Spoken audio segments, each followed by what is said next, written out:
I'm Christopher David. I'm heading the developer and partner engagement for Sony Ericsson. What was your first handset? Wow, that's quite a long time ago. It must have been the R320 or the R320 or no, even before that. I had the Cyan. One of the first one was the Cyan actually. I think my first Sony Ericsson was a T68i. Was that T68i? T68i was a little candy bar, the first candy bar, right? And what's your current handset? What's your current? I imagine obviously it's a Sony Ericsson, I hope. Absolutely. I'm currently carrying the W995, which is quite a cool device. And what's your favorite feature of your handset? It's kind of a tough question. It all depends in terms of the context in which I'm using it, right? But typically, I would tend to want to be able to read my email, do a lot of messaging, but yet not have a cumbersome of a full QWERTY keyboard. At the same time, I want full imaging capabilities and streaming capabilities, as well as Wi-Fi, right? So these are the things that are, for me, important. So the versatility of a device. But W995 actually has all of that packaged into one box. Tell us then, how did you end up at Sony Ericsson? Oh, it's kind of a long story. Having spent a long number of years at both Ericsson and then at Sun, having been at the infrastructure part and the IT infrastructure side, I wanted to come closer to the consumer. Sony Ericsson was interesting and appealing to me for a couple of different reasons. One is bringing the notion, the know-how of the infrastructure from Ericsson and the consumer appeal and approach of Sony and everything that actually Sony brings together, right, in terms of entertainment, in terms of consumer enjoyment and those type of things. That combination is unique and has a lot of promises to it.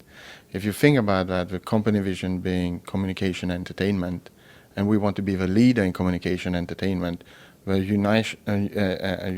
union of those two companies is just absolutely brilliant, right? And being part of that company right now, right here, and driving a developer ecosystem around that is probably the best job around.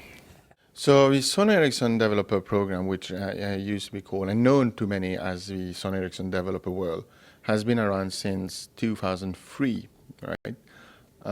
Yes, 2003 when it really took off. In conjunction with a T610, which was the very first Java platform for Sony Ericsson. That was your most popular handset, was it not? I think. Absolutely, that was a very good handset, but also the worst Java implementation on the planet and the worst we've done.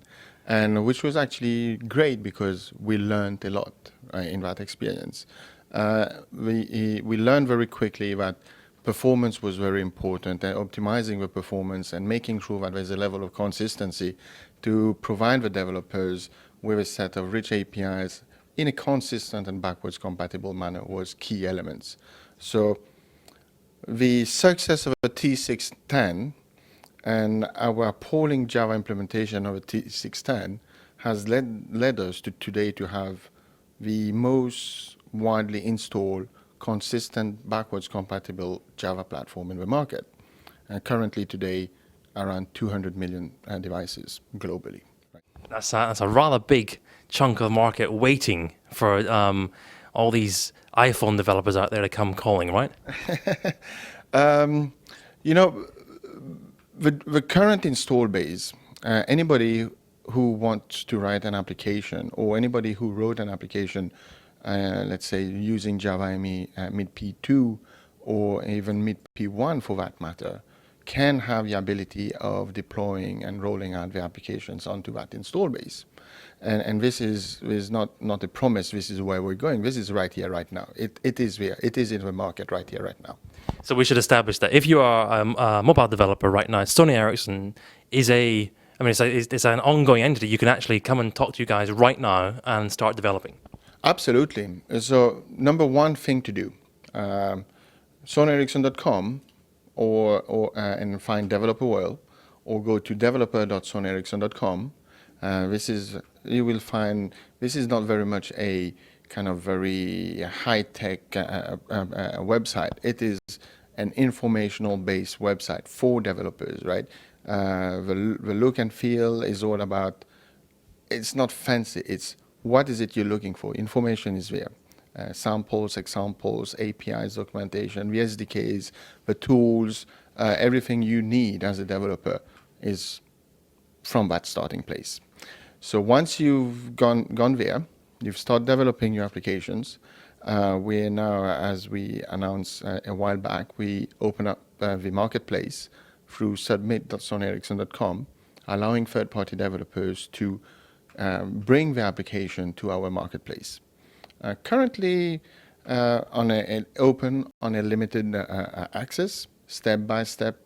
Within the next couple of weeks, we will make this widely available to everybody, with some constraints, and obviously it has to be a legal entity. The applications need to live up to the content and policy guidelines we're putting together, right? And so it's not offensive to anybody, right? So all of this infrastructure is there for the developers.